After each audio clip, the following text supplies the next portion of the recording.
Bismillahirrahmanirrahim.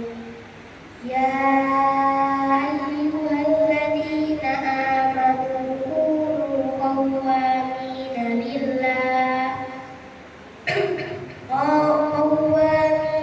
lillahi syuhada'a bil qisti wa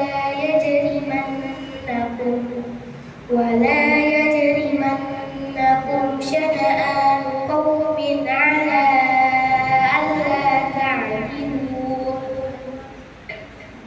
i'dilu huwa aqrabu lit-taqwa wattaqullaha innallaha khabirum bima ta'malun.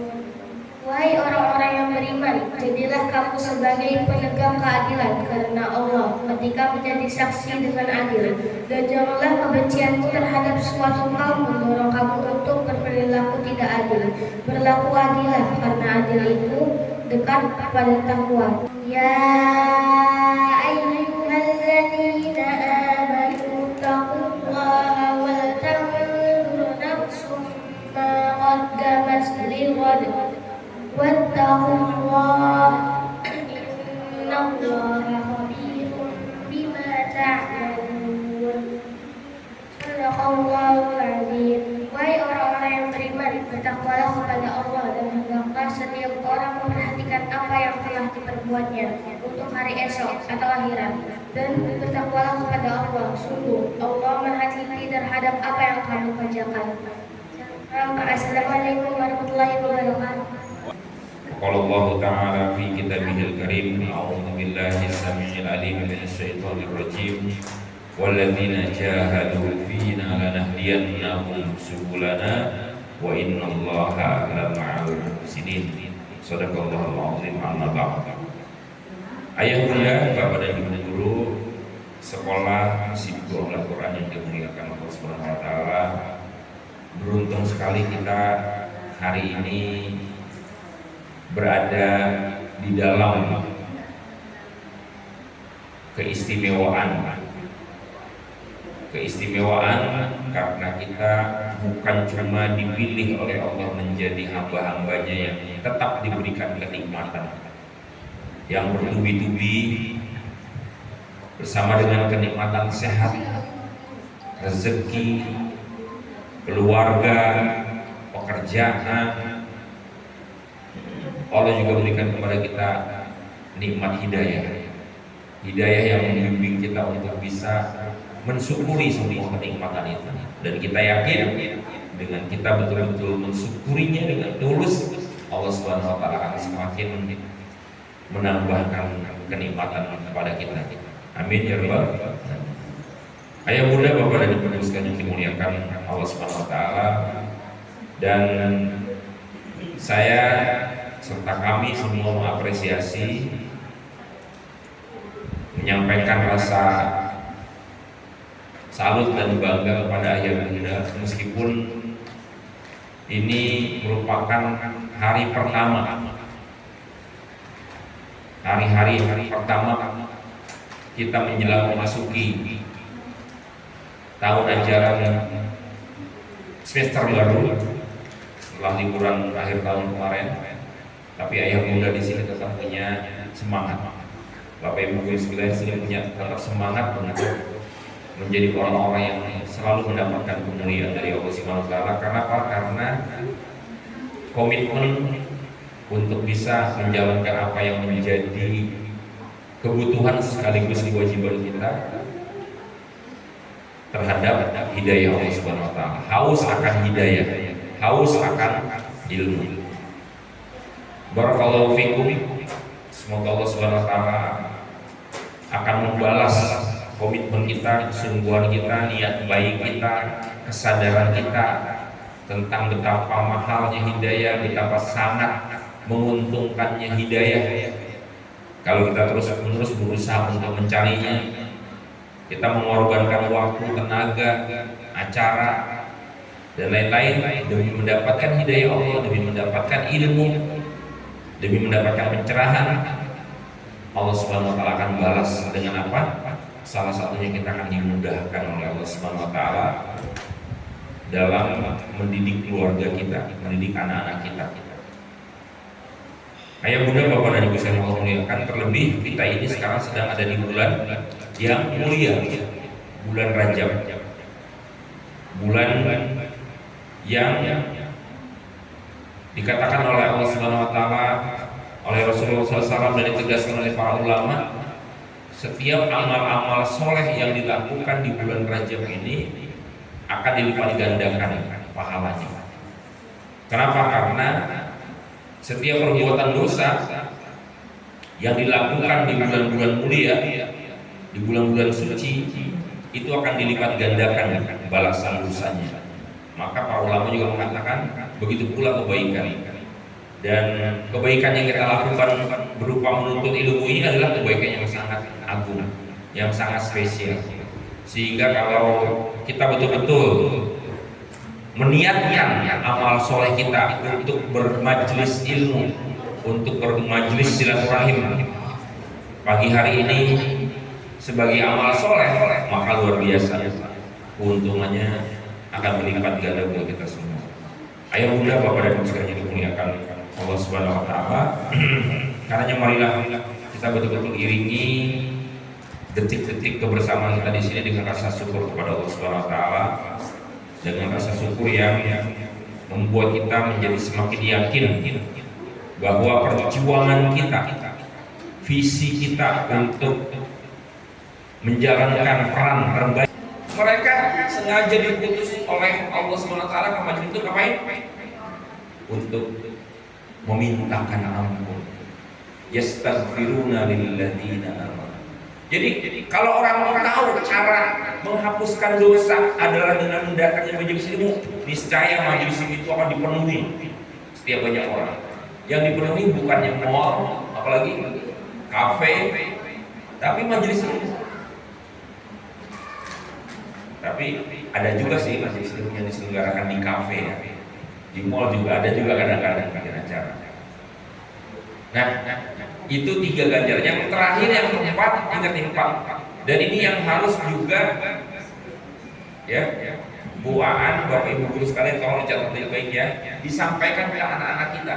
Setiap kali mereka belajar di kelas, motivasi mereka dengan hadis ini. Ya, motivasi mereka dengan hadis ini. Bacakan hadis ini, sampaikan hadis ini. Nah, ada 4 yang akan kita dapatkan dengan kita belajar. Kan mereka belajar tiap hari kan sekolah kan. Jadi majelis ilmu itu bukan cuma majelis ilmu dalam konteks kajian seperti ini, tapi pembelajaran. Apalagi kita pembelajarannya di sekolah ini dalam rangka mencetak mereka menjadi generasi bertakdir. Yang keempat apa? Wa dzakarahumullahu fi man 'indah. Allah Subhanahu wa taala akan memviralkan namanya. Jadi disebutkan nama kita, diumumkan nama-nama orang-orang yang hadir di majelis ilmu itu di antara para penduduk langit. Viralnya nggak tanggung-tanggung.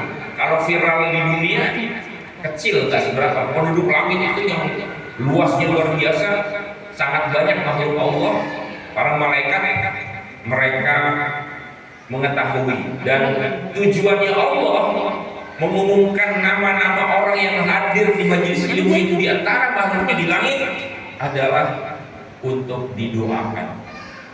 Jadi di bumi didoakan oleh malaikat yang diutus majelis ilmu, di langit didoakan oleh para malaikat yang mereka akan mendatangkan kebaikan buat kita semua.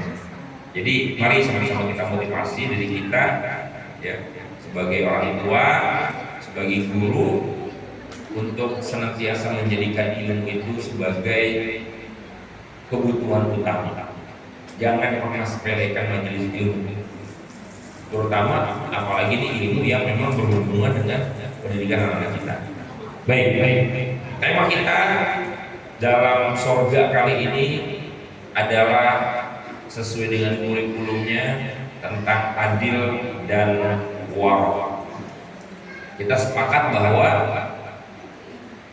kurikulum Sakura, tema-tema karakter, tema-tema iman dan akhlak ini yang kita sibukkan, yang kita tanamkan, yang kita installkan ke dalam jiwa anak-anak kita melalui petunjuk Allah dan Rasulnya adalah kurikulum yang fundamental. Kita dari awal, ayah bunda, bapak ibu sekalian, mendaftarkan putra putrinya bersekolah di Sakura ini. Ketika wawancara, ketika mengikuti semacam open house dan lain-lain, itu sudah ditanamkan bahwa kurikulum akademik itu adalah kurikulum yang memang penting. Kita tidak bisa tidak membutuhkan ilmu secara akademik, tapi yang paling penting, yang paling mendesak adalah kurikulum iman dan kurikulum akhlak. Imla, iman dan akhlak. Sehingga kurikulum utamanya di sekolah ini adalah iman dan akhlak. Kita tanamkan ke dalam diri anak-anak kita keimanan, keyakinan terhadap Allah Subhanahu wa taala. Keterikatan, rasa cinta, rasa takut, kebergantungan kepada Allah Subhanahu wa taala, dan itu ditunjukkan dengan cara apa? Menerapkan akhlak yang mulia. Dari situlah nanti secara akademik anak-anak kita juga akan dimudahkan. Kenapa? Karena Rasulullah SAW juga dulu kaidahnya itu mendidik anak-anak. Kan di zaman Rasulullah juga kan ada anak-anak kan? Di zaman para sahabat juga ada anak-anak seperti di zaman kita. Mereka apa? Nata'allamal iman qabla an nata'allamal Qur'an. Belajar iman dulu, belajar adab dulu. Nah, dari tema-tema karakter yang sudah kita bahas, ayah bunda di sini yang sudah bertahun-tahun menyekolahkan anaknya, materi-materi ini selalu diulang, selalu direview. Kenapa? Karena memang bila sibuk. Jangankan materi, Quran aja diulang. Walaqad sharrafna fi hadzal Quran. Kami ulang ayat-ayat Al-Quran itu, ulang. Ada lagi di surat ini, ada di sini kisah Nabi Musa, ada di dalam surat Al-Qur'an, ada di dalam surat Ali, terus diulang-ulang. Nah, di antara tema yang paling penting diulang dalam kurikulum iman dan akhlak ini adalah adil dan waro. Nah, kita betul-betul harus membangun brand, menanamkan brand di dalam jiwa, dalam kepala, dalam pikiran, dalam keyakinan mereka, bahwa setiap tema-tema karakter yang kita tanamkan, yang kita simbolkan kepada mereka adalah sesuatu yang untuk membawa kepada keberuntungan, membawa kepada keselamatan. Makanya saya selalu setiap tema karakter ini membangun brand ini. Adil dan waro adalah kunci keselamatan. Kalau kita nggak adil, maka kita akan celaka. Kalau kita tidak waro, maka kita akan celaka. Ini yang harus disimbolkan dulu ke dalam diri anak-anak kita, agar apa? Agar mereka betul-betul kita bisa pastikan kita tanami nilai-nilai ini. Baik. Adil yang kemudian secara konsep penerapannya menjadi sebuah keadilan kondisi. Ya, ketika diterapkan keadilan, ketika diterapkan sikap adil, karakter adil, maka akan tumbuh keadilan, akan tercipta, akan terwujud keadilan. Dan keadilan ini adalah merupakan hukum Allah di dalam kehidupan, di dalam alam semesta. Allah Subhanahu wa taala berfirman dalam Al-Qur'an yang menjadi prinsip dari keadilan ini. Ada yang tahu ini di surat apa? Coba cek. Biar kita interaktif sedikit. Surat apa ini? Surat Ar-Rahman. Masyaallah. Was-samaa'a rafa'aha wa wada'al mizan. Dan langit telah ditinggikannya dan dia ciptakan keseimbangan, keadilan. Allah tataghaw fil mizan, agar kamu jangan merusak keseimbangan itu. Wa aqimul wazna bil qisti wa la tukhsirul mizan, dan tegakkanlah keseimbangan itu dengan adil dan janganlah kamu mengurangi keseimbangan itu. Nanti kita lihat definisinya. Cuma kita bisa ambil pelajaran dari fenomena yang terjadi dan memprihatinkan kita serta semua bangsa kita bahkan dunia, yaitu musibah yang terjadi di Sumatera. Kita lihat video-video yang beredar betapa memprihatinkannya. Kita lihat mereka, saudara-saudara kita di Sumatera itu, di Aceh, Sumatera Barat, Sumatera Utara, gak tanggung-tanggung itu bencananya langsung di 3 provinsi, di puluhan kota, ratusan yang meninggal dunia. Bahkan dalam tafakur itu, kalau mau lebih jauh, yang meninggal itu bukan cuma manusia tapi juga apa? Hewan juga. Yang punya peliharaan kucing mahal, kucing bagus gitu kan, yang punya ayam, apapun hilang semuanya, rumah hanyut. Ibu bapak-bapak bayangkan di dalam rangka tafakur ya, kalau seandainya kita menjadi korban seperti mereka, betapa luar biasa bebannya. Ya kita doakan mereka diberikan kesabaran, diberikan ganti yang terbaik, dijadikan musibahnya menjadi penghapus dosa. Tapi ibu bayangkan, bapak-bapak bayangkan punya simpenan emas, sertifikat, hancur semuanya, betul gak? Luar biasa. Kita tuh dikasih nikmat yang luar biasa oleh Allah. Makanya dengan kita hadir ke sini itu adalah sebuah bentuk syukur kita, ya Allah. Kita nggak diuji seperti mereka.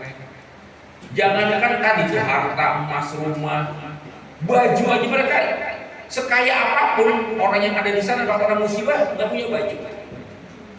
Dan orang mindsetnya kalau ngirimin baju rata-rata baju perempuan. Akhirnya korban banjir yang laki-laki jadi gimana? Pakai baju perempuan. Ya, daripada kedinginan, daripada masuk angin gitu kan.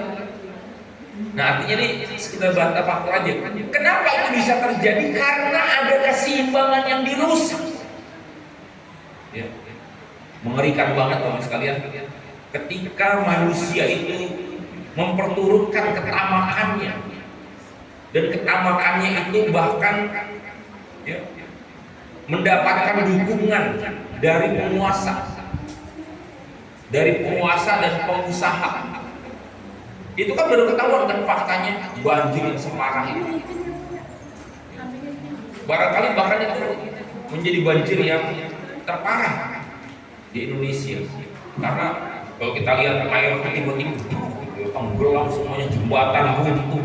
Wah serem banget. Alhamdulillah min dzalik. Nah, kuncinya adalah karena ada keseimbangan yang dirusak. Hutan-hutan itu kan kelihatan kemarin, saya juga kaget itu melihat betapa berpuluh-puluh ribu kubik kayu itu kan. Gimana cara buanginnya tuh kayu segitu beratnya? Itu recovery-nya butuh puluhan tahun itu bisa kembali normal. Nah, lagi-lagi kita kembali ke sini, ini momentumnya pas ya kita bicara tentang tema karakter imlak berupa adil dan waro ini, karena kita disuguhkan oleh kejadian yang menjadikan kita bertafakur. Anak-anak kita harus kita tafakur. Ya. Bapak Ibu guru sekalian yang dirahmati Allah Subhanahu wa taala. Ya. Khususnya nanti di bidang pembinaan dan pengembangan kurikulum ya. Bu Aan tolong nanti diarahkan guru-guru, ajak mereka, ini kan pertama kali masuk nih, atau mungkin kemarin juga sudah kali ya, waktu sebelum libur, anak-anak diajak merenung tentang musibah banjir ini. Udah ya, bacakan kan, langsung dikaitkan dengan ayat ini, akibat mereka merusak keseimbangan alam. Nah baik, ayat bunda Bapak yang muliakan, di dalam ayat yang lain kita bisa melihat banyak petunjuk Allah Subhanahu wa taala yang menekankan betapa keseimbangan dalam kehidupan ini harus dijaga. Kenapa? Karena Islam ini memang menjadi panduan yang satu paket dengan kehidupan, yang prinsip di dalamnya bertujuan untuk membangun kehidupan yang rahmatan lil alamin. Nah, kehidupan yang rahmatan lil alamin yang bisa menjadi kasih sayang, bisa menjadi keselamatan, membawa kemaslahatan, itu salah satunya adalah dengan cara menerapkan prinsip keadilan. Dia menjadi sebuah nilai prinsip dalam kehidupan manusia yang sangat asasi.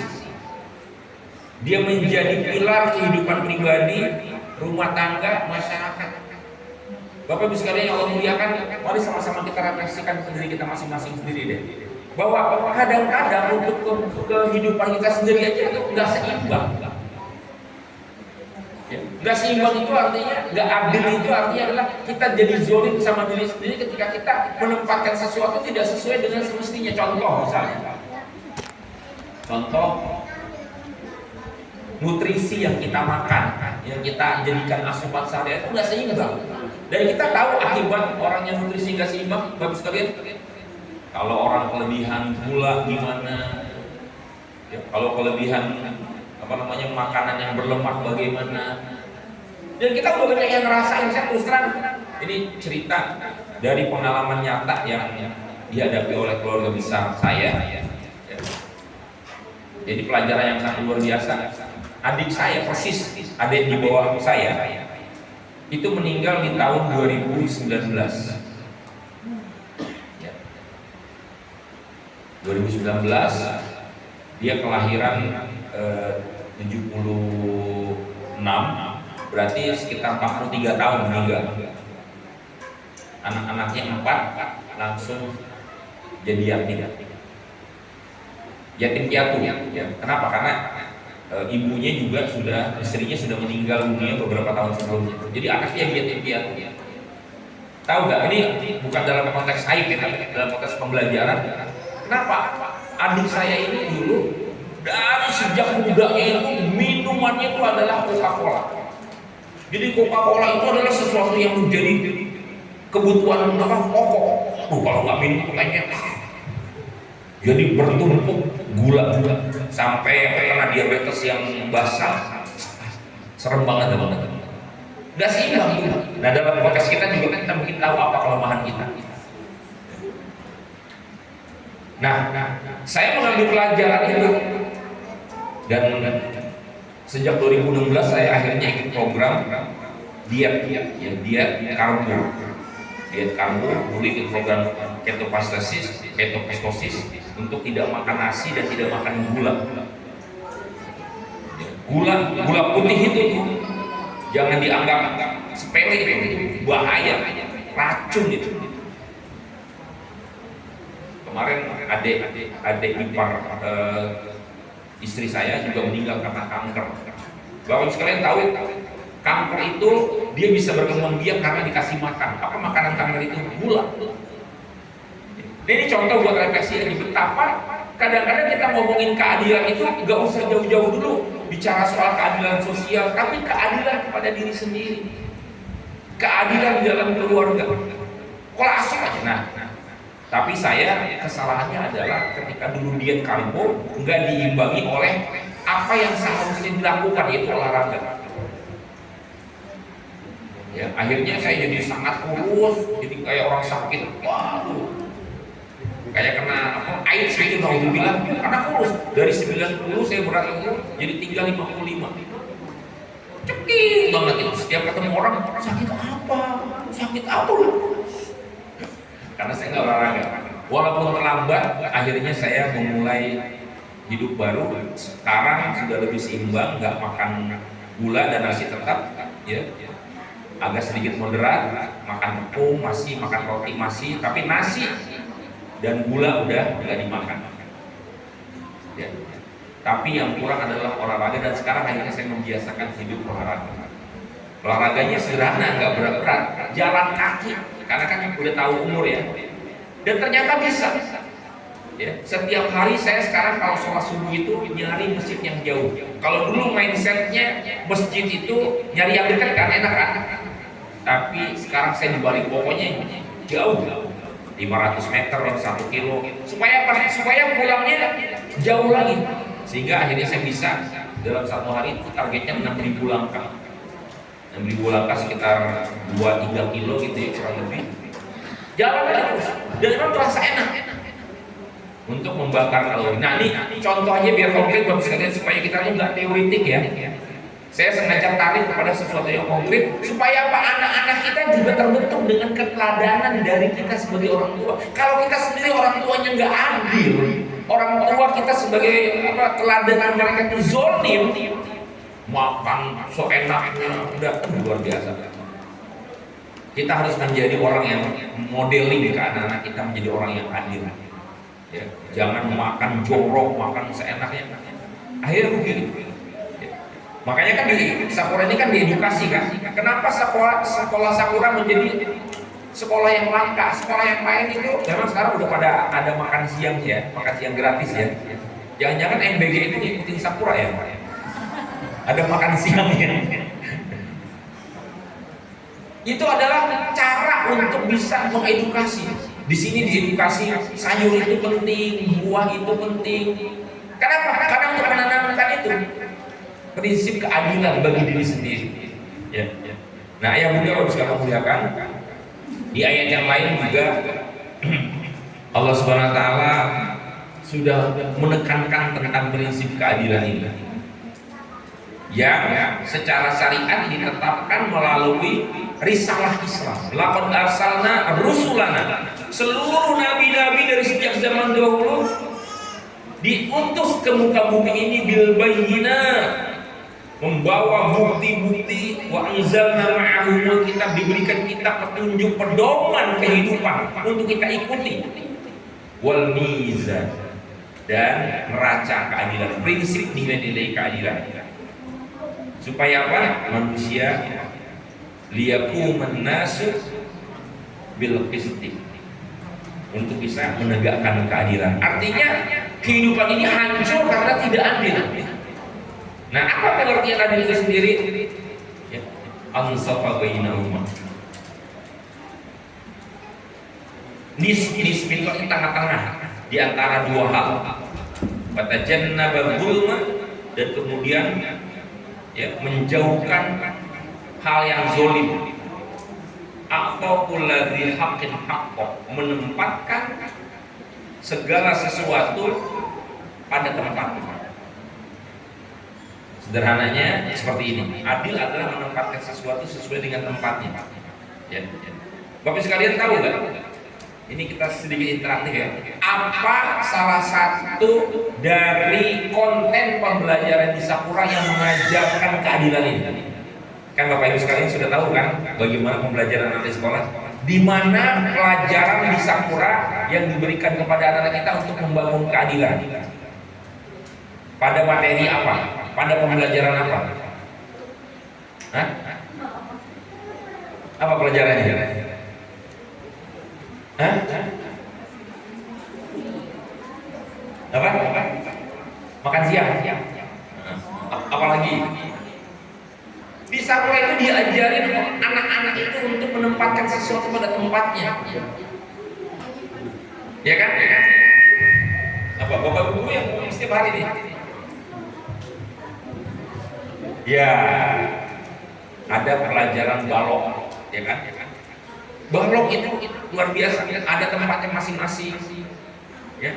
Ini bukan sekedar pelajaran main-main buat anak-anak. Ini adalah pembentukan nilai dan karakter dasar. Mereka tuh harus merapikan, ada beres-beres itu kan, di mana tempatnya, raknya. Bapak sekalian coba lihat deh, anak-anak kita sekarang bagaimana di rumah. Terus terang ini memang menjadi tugas dan tanggung jawab kita bersama, kan bukan cuma sekolah tapi juga di rumah. Mereka naruh tas di mana? Naruh sepatu di mana? Habis makan naruh di mana? Bapak Ibu sekalian masih nggak menemukan anak-anak itu kebingungan? Mama, pulpen saya di mana? Pos kaki saya di mana? Masih begitu nggak? Karena tidak. Kalau sampai itu terjadi, itu karena kita tidak menempatkan pada tempatnya. Apa istilahnya buat kalau di dalam proses sentra itu yang sesuai pada tempatnya. Klasifikasi itu kata kunci dari konsep sentra yang kita terapkan di Sakura. Klasifikasi, ini di mana, dikelas-kelaskan. Nah, itu prinsip dari keadilan. Bapak Ibu sekalian jangan anggap sepele. Itu pentingnya anak-anak kita bersekolah di Sakura itu. Mungkin kita nggak langsung lihat. Buat orang-orang yang lebih mengedepankan akademik, mungkin kecewa, tapi demi Allah mereka akan terbentuk karakternya ketika mereka dibentuk dari kecil, dari dini dengan nilai-nilai keadilan ini. Baik, apa pengertian adil? Dia disinonimkan dengan kata al-musawah, persamaan, kemudian juga kemudaratan, keseimbangan, dan lawan katanya adalah zalim. Ini adalah prinsip yang menjadi akhlak mulia. Kenapa mulianya? Karena dia menentukan kehidupan, baik kehidupan pribadi, keluarga.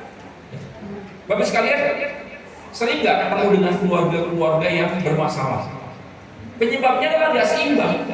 Sang suami nggak seimbang, dia hanya menjalankan perannya secara sempit, itu hanya cari nafkah aja. Dia nggak menjalankan perannya sebagai seorang suami, sebagai seorang ayah yang memberikan sentuhan psikis kepada istrinya, kepada anak-anaknya. Nggak seimbang. Yang terjadi masalah. Tapi kalau kita di sini bangga ya dengan para ayah nih, mau belajar, mau duduk, mau datang, ya insya Allah menjadi keluarga yang seimbang. Pokoknya apapun yang nggak seimbang makanan, nggak seimbang komunikasi, nggak seimbang pola asuh, ya, nggak seimbang hidup, berantakan. Segala sesuatu kalau nggak seimbang pasti akan membawa mudarat. Ya. Baik. Jadi dalam prinsip yang tidak bisa kita bantah. Kalau kita langgar, maka yang akan hancur adalah kita. Jadi adil ini adalah memberikan hak, ya bukan hanya kepada orang, tapi kepada segala sesuatu sebetulnya yang berhak, yang seharusnya. Ya. Bahkan termasuk ketika ada orang yang buang sampah. Waktu saya kok ada kalau lagi di jalan suka ada orang buka kaca jendela buang sampah, apa enggak? Ya kan? Itu kan nggak seimbang. Itu zolim kan, itu tidak adil, itu sikap tidak adil. Jadi dia dimulai dari hal-hal yang kecil, korupsi besar-besaran itu dimulai dari menyepelekan itu, melanggar keseimbangan. Buang sampah, makanya anak-anak kita dilatih, karena nggak adil, ini sikap zolim loh. Ada tempat sampah tapi buang sampah sembarangan. Nah ini contoh-contoh yang kita tanamkan kepada anak-anak, ya.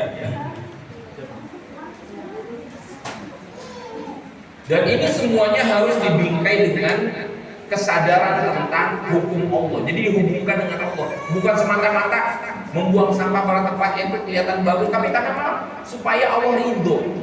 Dan dengan Allah ridho, hidup kita akan dimuliakan. Ya. Kemudian ayat yang juga menjadi landasan kita tentang prinsip keadilan ini, innallaha ya'muru bil 'adli wal ihsan wa ita'il qurba wa yanha 'anil fahsya'i wal munkari wal baghi. Jadi ketika kata-kata keadilan di sini bil 'adli wal ihsan dikaitkan dengan perintah untuk nahi munkar, wa yanha 'anil fahsya'i wal munkar, mencegah kemungkaran. Kenapa? Karena memang ketidakadilan itu merupakan sebuah kemungkaran gitu. Ini yang harus kita pahami. Yang membuat kita tuh nggak boleh melanggar keadilan adalah karena dia membawa kepada kemungkaran dan dosa. Jadi dosa besar itu. Itu si para pembabat hutang itu, pembalap hutang itu tuh dosanya besar banget itu. Menghilang, menjadi penghilang ratusan nyawa, puluhan triliun, rumah harta, gak perlu itu parah. Dosanya juga nggak tanggung-tanggung gitu. Dosa bersikap zolim, bersikap tidak itu adalah sebuah dosa besar. Makanya kita diperintahkan untuk apa sih itu. Nah ayat-ayat ini Bapak juga yang disimpulkan ke anak-anak terus disuruh diulang-ulang, adil. Allah mencintai orang-orang yang adil. Ya. Bahkan adil tadi seperti yang saya singgung di awal, terhadap siapa? Terhadap diri sendiri. Ya. Jangan zolim sama diri sendiri. Ya, hati-hati sekarang yang masih zolim sama diri sendiri, udah tahu punya penyakit berat tapi nggak mau menjaga kesehatannya, nggak mau menjaga makannya misalnya gitu kan, zolim kan? Saya terus suka prihatin gitu ya. Saya punya beberapa kerabat yang udah tahu punya penyakit darah tinggi parah, tapi hobinya apa? Makan sate kambing. Waduh, kalau udah hobinya makan sate kambing, makan durian juga. Ini bunuh diri. Tapi enggak sekali-sekali, ini enggak pantangan. Terus melakukan normalisasi kebenaran. Nah, kita refleksikan diri kita sendiri Bapak Ibu sekalian ya. Baik. Tadi ini ayat yang tadi baca oleh anak kita ya. Kemudian termasuk kepada keluarga tadi saya singgung, waktu terhadap keluarga, jangan sampai waktu diberikan hanya untuk nyari nafkah dengan alasan ini kan juga untuk keluarga, ini kan juga untuk bukti sayang sama anak. Tapi kalau anak nggak pernah diberikan touch, sentuhan yang emosional, maka itu akan berdampak merugikan ya. Di surah An-Nisa juga begitu, dan artinya nih banyak lah ya, saya tidak bahas semua satu-satu supaya kita cukup waktunya ya. Orang-orang yang menegakkan keadilan adalah orang-orang yang dimuliakan oleh Allah Subhanahu wa Ta'ala. Mereka akan menjadi orang-orang yang memiliki derajat tinggi sampai selevel para nabi ya. Dan ujiannya pun gak tanggung-tanggung. Buat orang-orang yang berlaku adil itu mendapatkan pujian yang sangat tinggi ya. Baik. Intinya adalah semua bentuk ketidakadilan, semua bentuk kezoliman akan berujung pada kegelapan. Bahkan bukan hanya berdampak di dunia, tapi juga sampai ke akhirat. Jangan anggap sepele sikap tidak adil, sikap zolim itu, karena dampaknya bukan cuma dunia, tapi juga sampai ke akhirat. Perhatikan ini, sesungguhnya orang-orang yang berlaku adil di sisi Allah akan berada di puncak cahaya, di sebelah kanannya Allah. Jadi kalau sejak dari anak-anak mereka disibuk dengan hadis seperti ini, luar biasa. Mereka akan menjadi orang yang takut korupsi ya. Dan kekuasaannya berada di sebelah kanan orang-orang yang berlaku adil dalam mengambil keputusan hukum, terutama dalam konteks keadilan yang sifatnya sosial terhadap keluarga mereka dan terhadap keluarga dan apapun masalah kepemimpinan. Nah, inilah yang harus menjadi motivasi bersama kita. Baik, selebihnya nanti kita akan bisa perkaya dengan diskusi dengan para guru kita. Berikutnya kita masuk kepada waro. Apa itu waro? Ya, tarkul ma'asi wal ibti'ad, meninggalkan kemaksiatan dan menjauhi anis syubhat. Meninggalkan segala bentuk subuhat, khauf, karena merasa takut, al-wuqu' fil haram, terjebak kepada yang haram.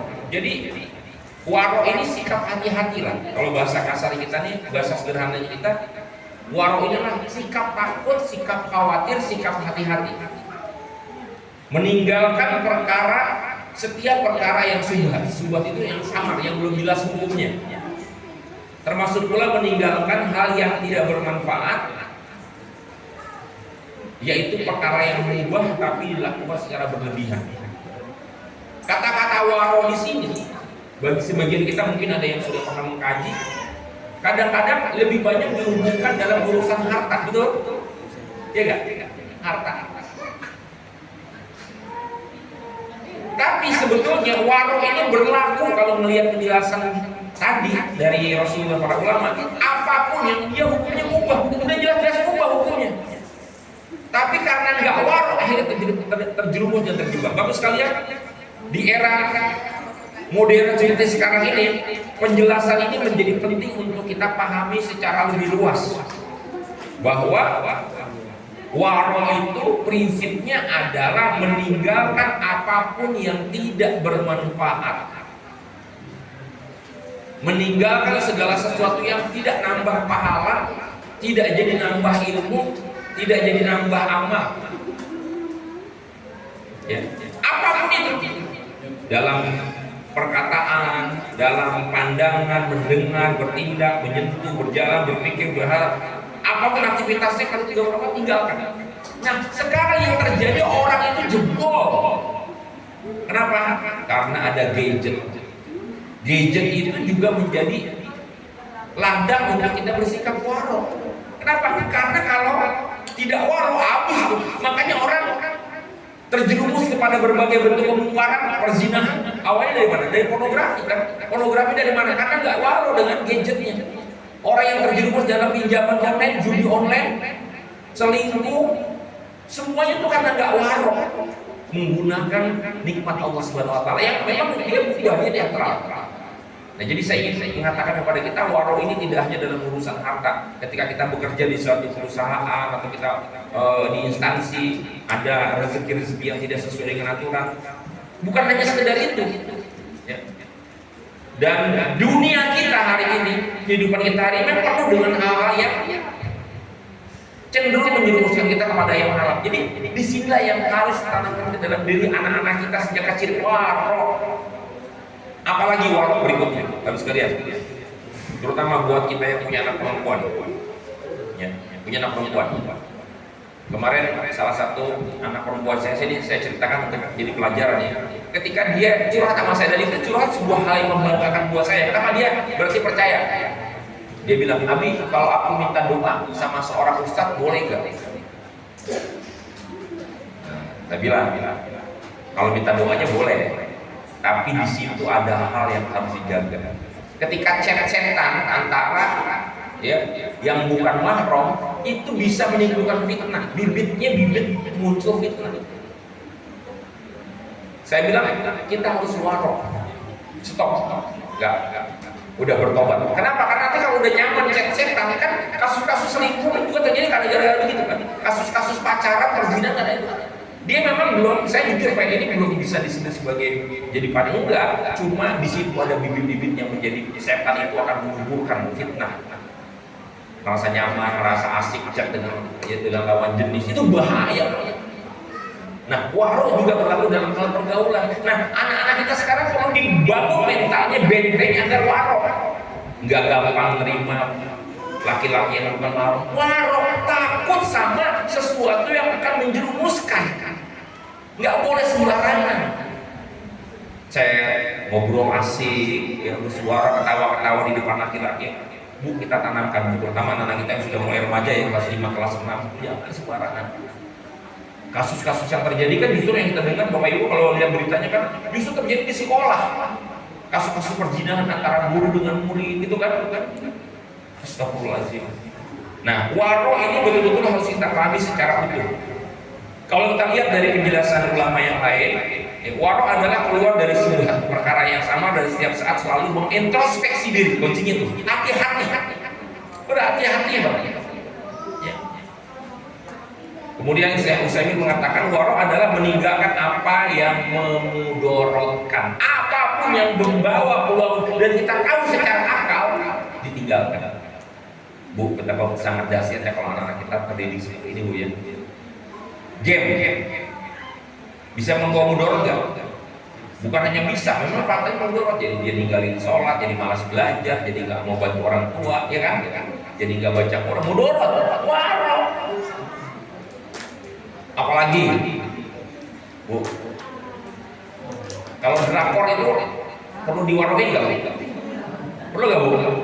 Perlu banget. Tadi pagi menjelang berangkat ke sini ada seorang suami yang chat sama saya.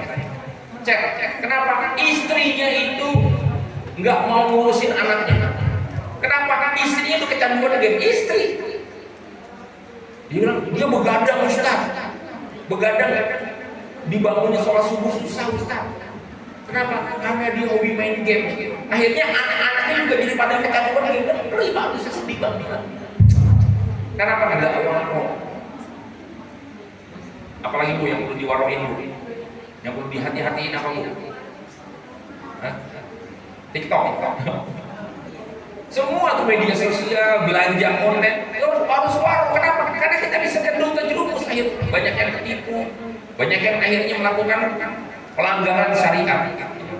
Nah, makanya kita diperintahkan untuk bersikap waro. Ya, Rasulullah SAW menyampaikan kalimat ini. Kun wari'an takun abdan nas. Jadilah kamu orang yang waro.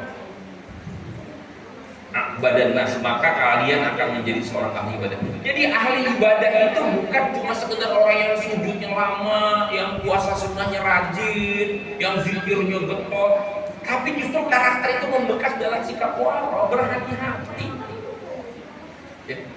Saya pernah cerita kepada bapak sekalian, ya. Saya masuk di dunia birokrasi ini tahun terakhir ya, tahun kelima saya berada di birokrasi. Itu ternyata memang bapak ibu sekalian di birokrasi paham lah ya. Itu ada budaya untuk bisa menggunakan anggaran untuk hal-hal yang jadi permen-permen gitu loh. Berupa uang transport, uang rapat gitu. Padahal kadang-kadang nggak ada substansinya. Saya sudah 3 kali mengembalikan uang negara kepada kementerian, saya nggak sebutin kementeriannya. Ketika dikasih uang rapat suruh tanda tangan, kok uangnya, kalau uang rapat itu kan di pemerintah kan 150.000 kan, dikasih 600.000. Padahal acaranya cuma 2 hari. Loh, ini kok 600.000? Saya bilang, saya merasa nggak berhak ini. Ya, ngapa itu Pak sudah dianggarkan? Ya sudah dianggarkan, kan? Akhirnya saya kembalikan kepada kementerian. 3 kali saya kembalikan uang negara.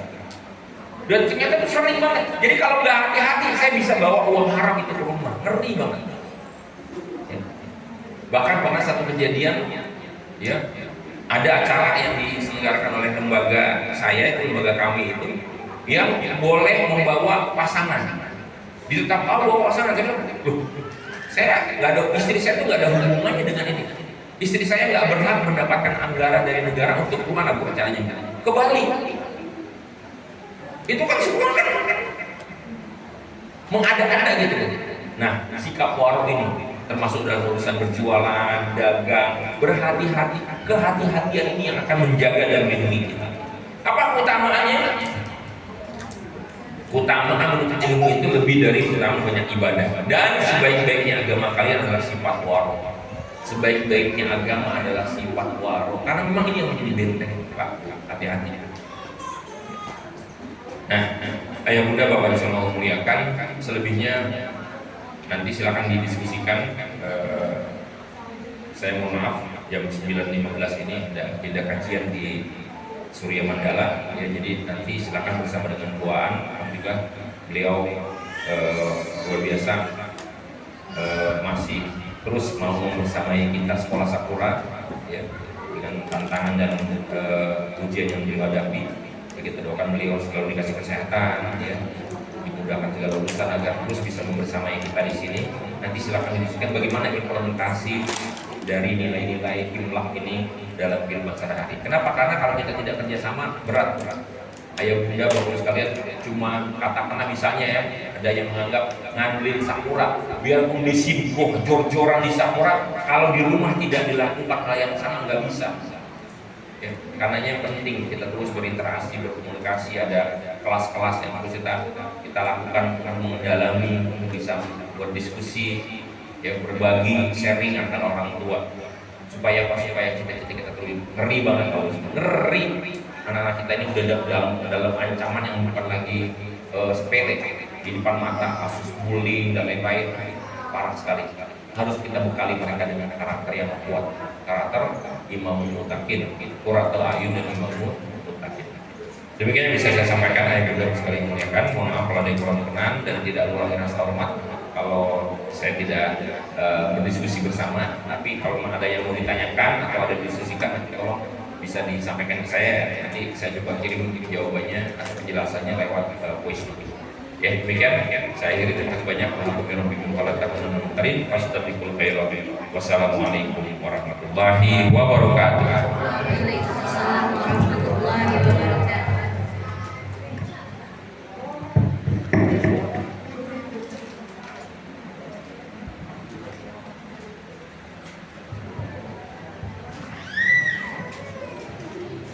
Alhamdulillah, terima kasih banyak kepada Ustadz Eka Kurniawan yang telah memaparkan tema imlak adil dan waro. Insya Allah ini sangat bermanfaat untuk kita semua. Semoga kita sama-sama bisa mengaplikasikan baik di rumah maupun di sekolah. Terima kasih lagi kepada Ustadz Eka sekali lagi.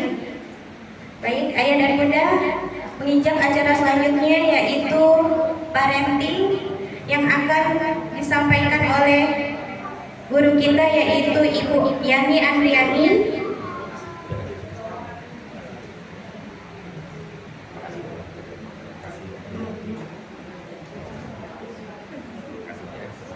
Dengan tema mendidik anak yang ketahanan Ada Ibu Yani Andriani, kami persilahkan.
Bismillahirrahmanirrahim. Assalamualaikum warahmatullahi wabarakatuh. Alhamdulillah, alhamdulillahillazi hadana li hadza wa ma kunna linahtadiya laula an hadana Allah. May yahdihillahu fala mudilla lahu wa may yudlilhu fala hadiya lahu. Asyhadu an la ilaha illallah wahdahu la syarika lahu wa asyhadu anna Muhammadan abduhu wa rasuluh. Amma ba'du. Puji syukur kita panjatkan kepada Allah Subhanahu wa Ta'ala yang mana hari ini kita bisa dipertemukan kembali dalam agenda sorga dalam kurun 1 bulan 1 kali ya. Mudah-mudahan ayah bunda yang hari ini hadir tadi seperti disampaikan Ustaz Deka diberikan rahmat ya, diberikan ketenangan, diberikan doa dari malaikat untuk diampuni segala dosanya dan terkenal di di sisi Allah Subhanahu wa Ta'ala di antara orang-orang yang beriman. Amin ya rabbal alamin. Ayah bunda sekalian, masya Allah, hari ini yang sama-sama kita hormati ya, Bapak Ibu guru yang hari ini hadir dan ayah bunda sekalian yang betul-betul memang azamkan waktu dan niatnya gitu ya untuk bisa sama-sama thalabul ilmi. Dan dalam hal ini juga kegiatan kita juga menjadi pengingat buat diri saya sendiri. Mudah-mudahan tetap istiqomah, tetap dalam jalur tentang bagaimana kita bisa mendampingi anak didik kita atau anak-anak kita dalam koridor fitrah. Dalam koridor fitrah ini adalah kita tetap mendampingi beliau dengan keimanan dan ketakwaan serta juga mendampingi ananda kita dengan perkembangan zaman saat ini. Tadi sudah disinggung oleh Ustaz Deka sedikit tentang gadget. Gadget ini adalah perkembangan dan tidak semua negatif, banyak positifnya. Artinya ketika kita butuh informasi itu sangat mudah, nggak perlu cari perpustakaan. Ya AI-nya itu udah pinter banget ya, lebih pinter dari kita. Maka itulah ketika kita sebagai orang dewasa yang ada di sisi mereka, yang ada di samping mereka, yang saat ini diamanahi, kalau di sekolah sebagai ibu guru, kalau di rumah adalah sebagai ayah bunda, sebagai guru utama, maka akan diabaikan sama anak-anak kita. Apa bedanya antara AI dengan kita? Kita punya jiwa, kita punya kasih dan sayang. Kalau hanya sekedar informasi, anak-anak agak kurang karena pandai sekali itu dengan jari itu dan nemu aja informasi apapun yang akan dia tanya, tapi dia nggak punya hati. Yang punya hati siapa? Kita, ayah, bunda, orang dewasa di sekitarnya, bapak, ibu guru, kalau di sekolah ya. Jadi kalau kita tidak punya hati ketika kita mendampingi mereka, beda nggak sama AI? Malah pintaran AI kali ya. AI itu dari sains sampai ke masyarakat, kemasyarakatan, kemudian sampai ilmu agama dan segala macam itu ada. Mau cari hadis apa muncul, mau cari geografi apa muncul. Kalau anak-anak kita barangkali kalau kurang kalau waroknya tadi, yang dicari adalah idola. Idolanya siapa? Itu tadi bisa jadi bisa K-pop. Jangankan anak-anak, orang dewasanya aja sekarang idolanya drakor. Siapa drakor? Ya artis-artis itu yang di dalamnya nggak bisa kita saring sama sekali. Dan ini sudah menjadi propaganda dunia yang menghadirkan pornografi, bullying. Ingat ya, film-film kartun aja sekarang itu udah bullying. Jadi kalau kita kurang hati-hati membersamai anak kita dengan hati tadi, maka nauzubillah min dzalik, mudah-mudahan kita tidak kehilangan anak-anak kita dan tidak kehilangan generasi emas. Kalau istilah pemerintah kemarin ya sebutnya generasi emas. Tapi generasi emas bukan hanya lisan. Kalau generasi emas hanya dikatakan lisan saja mudah sekali mengucapkan. Tapi bagaimana membangun generasi emas ini dengan pendekatan agama tidak pernah lepas, karena itu adalah identitas, dan kemudian kedekatan hati. Dasar hukum dari pendidikan kita tentu saja Al-Quran, yang kemudian diejawantahkan dengan melalui hadis Rasulullah SAW yang diriwayatkan oleh para sahabatnya. Ini hanya beberapa dari ayat Al-Quran yang coba saya ambil. Di sini ada Quran surat Luqman. Ini menyampaikan atau Allah mengajarkan kita kepada pendidikan tentang tauhid. Kenapa tauhid penting? Seluruh amalan tidak akan bisa diterima oleh Allah apabila tidak bertauhid ya. Apabila tidak mengesahkan Allah. Kemudian perintah sholat di sini juga dibahas. Kemudian berbuat baik kepada orang tua. Ada timbal balik. Kita pernah jadi anak dan kita akan jadi orang tua. Kita jadi orang tua dan kita akan jadi mertua. Itu sudah pasti. Kecuali Allah berkehendak memang usia kita tidak cukup.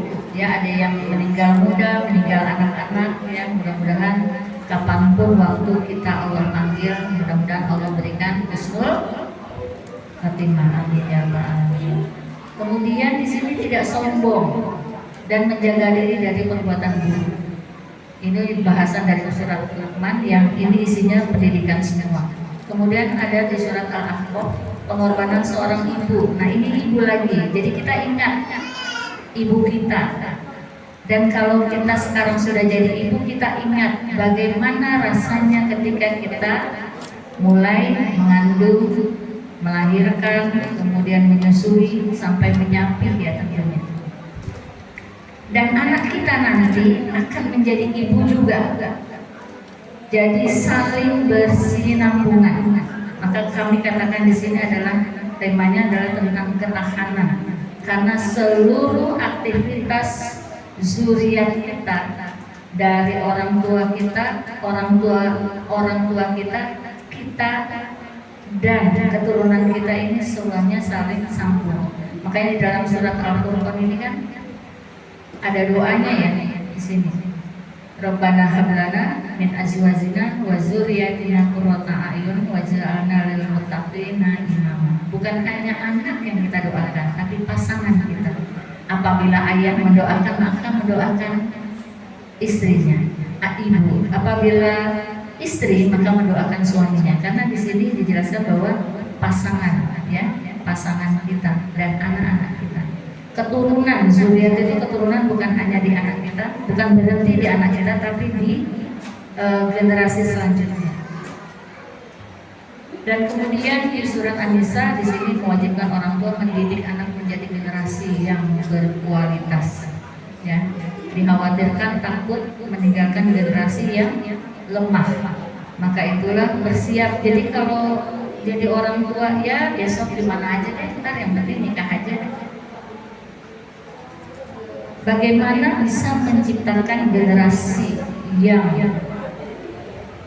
emas tadi, dalam artian seluruh ikut ikut arahan yang Allah berikan. Kalau seandainya ketika kita bersiap menikah saja, ya udahlah terserah besok deh, yang penting nikah dulu. Ya, itu namanya kita tidak punya konsep. Jadi mari kita bangun yang mungkin ayah bunda yang sudah siap mau punya menantu, jangan sampai berpikir seperti itu, tapi betul-betul pelajari bagaimana tanggung jawab suami, bagaimana tanggung jawab istri, ya. Nah, prinsip-prinsip pendidikan yang saya ingin sampaikan sini adalah yang pertama tadi yang sudah diawali oleh Ustaz Rika. Saya kalau ada ini saya nggak bisa hapus ya. Di sini adalah yang utama, sebagai fondasi utama adalah pendidikan akhlakul karimah. Sebagaimana yang dicontohkan oleh Rasulullah, ya, guru kita, guru kedua ya kalau di pilar kita, mana pilar? Oh ini ya, Allah Subhanahu Wa Taala sebagai simbol terhebatku. Yang kedua adalah Rasulullah Shallallahu Alaihi Wasallam sebagai pendidik utamaku, karena beliaulah yang menjadi utusan Allah untuk meneruskan, ya,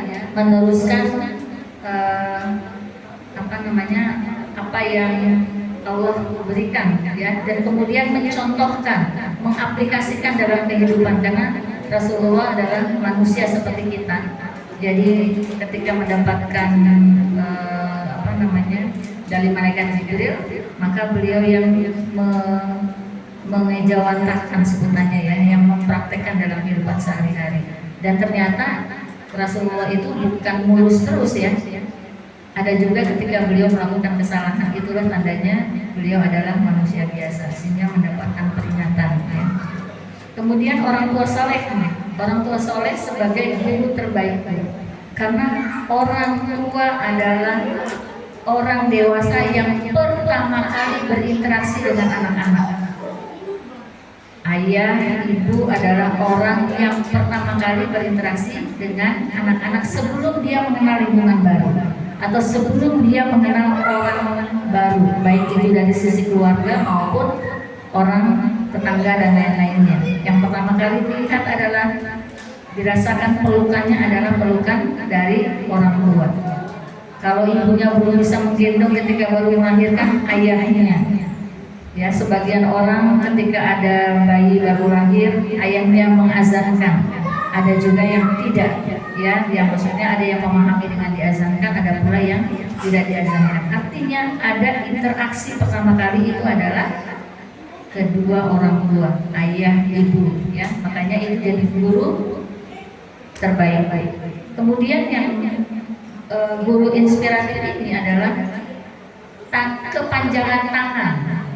Ya, jadi jangan kebalik, tadi Ustaz Ika bilang kan, udah titipin aja Mas Sapura, gitu ya. Udah tadi jor-joran Sapura kasih sesuatu, akhlak dan lain-lainnya, gugur. Kenapa? Karena bisa tidak ada sinkronize antara sekolah dan rumah. Atau tadi itu udah keluar azannya, udahlah sekolahin Sapura, kita juga beres, nggak bisa. Ya, itu nggak bisa kalau begitu. Nah, kenapa itu tadi? Jadi guru ini adalah kepanjangan tangan atau kepanjangan tangannya dari orang tua, gitu ya. Orang tua datang ke sekolah, saya ingin anak saya di sini karena saya lihat ada yang memang masya Allah ini ujian kami nih sebetulnya kalau ini muncul testimoni seperti ini dari orang tua. Karena saya melihat katanya anaknya si orang tua ini, orang tua ini yang tadinya begini setelah disakura lebih baik. Tentunya kami memuji Allah, Masya Allah. Namun demikian ini ujian kami. Apakah kami bisa istiqomah terhadap testimoni tersebut? Jadi Bapak dan Ibu guru ini menjadi tantangan buat Bapak Ibu guru ketika ada testimoni yang kalau dalam tanda kutip ini sebetulnya membahagiakan ya, ada hal yang seperti ini, tetapi jauh di dalam lubuk hati kami, bisa nggak kami bukan hanya kepada anak-anak tapi kepada diri kita sendiri dan kepada keluarga kita yang pertama. Nah, barulah yang terakhir adalah lingkungan takwa. Memilihkan sekolah, mencari kontrakan kalau yang masih kontrak, mencari rumah kalau yang sudah mau beli rumah. Ini adalah azam dari diri kita, keluarga kita untuk mencari lingkungan takwa. Jadi banyak sekali yang harus kita siapkan ketika kita ingin mencetak generasi Qurrata A'yun wa Imamul Muttaqin. Jadi pertama kali adalah pendidikan akhlak. Yang kedua ini adalah akidah dan iman. Ya, akidah dan iman ini sebagai fondasi kuat menanamkan keyakinan pada Allah Subhanahu wa taala. Tidak syirik, tidak mengidolakan apa tadi idol-idol ya, yang notabene kita nggak tahu ya kekuatan keimanannya seperti apa, melebihi dari Rasulullah. Kemudian ibadah, di sini ibadah mengajarkan atau menjalankan ibadah sejak dini. Jadi kalau bunda, ayah, ada anak laki-laki, ada anak perempuan, dari awal sudah disiapkan tuh pakaian sholatnya. Taruh atau letakkan sajadah mereka di samping kita. Kalau di tengah perjalanan kegiatan ibadah nanti ada yang goyang-goyang, ada yang apa, ya itu anak-anak. Tapi sejak awal dia sudah punya identitas diri bahwa dia adalah seorang muslim, bahwa dia adalah menjalankan ibadah-ibadah seperti ayahnya. Kebayang kalau ayah ibunya tidak sholat, apa yang dia dapat dari ibadah? Maka itulah orang tua penting menjadi model utama di rumah ya saat ini, supaya anak-anak betul-betul mengenal ibadahnya. Kemudian bagaimana model pengajarannya? Apakah sekaligus jadi, sekaligus pintar, sekaligus bisa melaksanakan? Tentunya bertahap. Di zaman Rasulullah sendiri pun juga pengaliran atau Al-Quran itu pun juga disampaikan secara bertahap. Ada yang sebagai pengajaran, ada yang sebagai jawaban, ada juga yang sebagai pengetahuan ya, misalnya tentang perang seperti apa atau tentang sejarah, jadi informasi. Jadi di dalam Al-Quran sendiri itu disampaikan juga secara bertahap.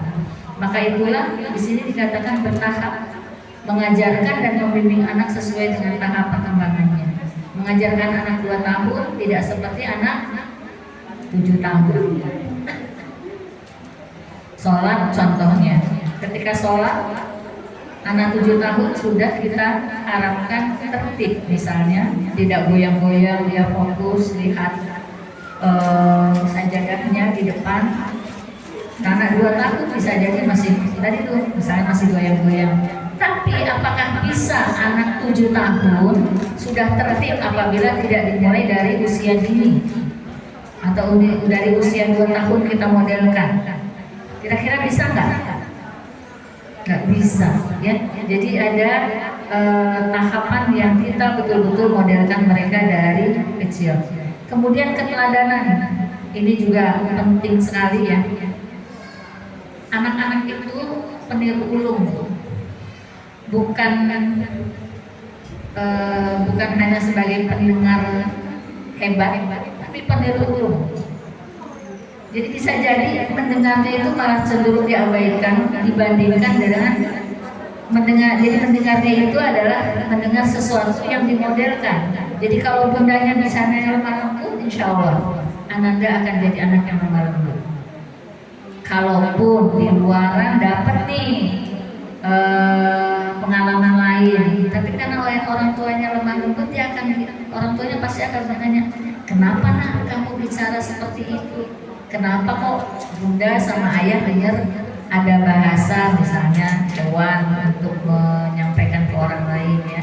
Ada kan celutukan gitu? Ada juga misalnya ada bahasa kasar.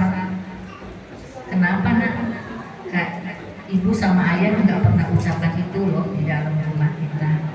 Jadi mudah bagi kita untuk bisa kembalikan dia ke dalam tracknya. Tapi kalau di dalam rumahnya ada kalimat-kalimat itu, nauzubillah min dzalik, yang mudah-mudahan kita menghindari dari pengucapan-pengucapan atau modeling-modeling yang tidak baik buat anak-anak kita. Jadi kita coba bangun nih ketahanan ini ya. Dimulainya dari kita, dari keluarga inti, dari keluarga dalam satu rumah. Kemudian berkata lembut, bersikap baik sama anak, apakah tidak ada konsekuensi? Ada. Jadi pendidikan itu menyeluruh. Konsekuensi dari perilaku atau perbuatan atau dari diri kita pun, kalau nanti kita dikoreksi ya, bunda kata bunda kemarin kalau bunda mau pergi bunda izin, kok sekarang bunda nggak izin, tahu-tahu bunda hilang. Kira-kira apa responnya bunda? Alah kamu anak kecil, ada-ada aja, protes saja. Kira-kira itu apa bukan yang diucapin? Semoga bukan ya. Ada yang ngegeleng berarti bener bukan ya. Masya Allah. Jadi ketika anak-anak kecil kita itu, kalau kita aja tukang protes juga, anak-anak kecil juga bisa protes sama kita ya. Misalnya kayak tadi tuh konsekuensinya, oh iya Masya Allah, astagfirullah, kita bisa beristighfar karena ada yang lupa kan, manusia tepatnya lupa. Astagfirullahaladzim, terima kasih ya Umaira udah ingetin bunda, insya Allah lain kali nanti bunda akan izin kalau pergi ke mana, atau pergi ke warung, atau pergi ke rumahnya mamahnya Zahra atau apa. Kita sampaikan terima kasih ya sudah mengingatkan. Betapa bahagianya itu hati anak kalau kita bersikap seperti itu. Itu juga sebagai modeling dari solusi. Anak-anak kita kalau kita biasa solusinya marah, maka mereka pun juga akan menyelesaikan solusinya dengan marah.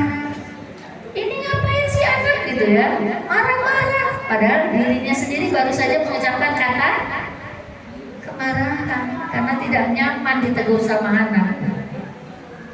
Jadi refleksi ya, anak-anak kita itu adalah refleksi dari diri kita.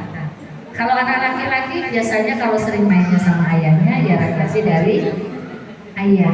Kalau ayahnya lemah lembut, baik sama istri, baik sama anak, insya Allah anak laki-laki kita akan jadi anak yang bertanggung jawab, akan menghormati ibunya, ya, akan menghormati ayahnya.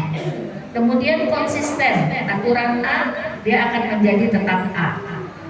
Dengan negosiasi tentunya bisa. Kalau sesuatu yang fleksibel itu bisa didiskusikan sama anak-anak kita. Tapi kalau tentang jilbab, tentang sholat tidak pernah ada negosiasi. Tetapi penanaman lebih kuat sama anak-anak kita. Kenapa? Itu adalah perintah. Ibadah tadi juga termasuk dari fondasi, ya, karena itu adalah perintah. Tidak ada negosiasi di sana. Tidak ada negosiasi, apakah pokoknya juga nggak boleh begitu cara menyampaikannya. Sadarkan, nah, jilbab itu wajib. Ini loh ayatnya, surat apa? An-Nisa ya. Ini loh ayatnya, bukan ayah yang bilang, bukan bunda yang bilang.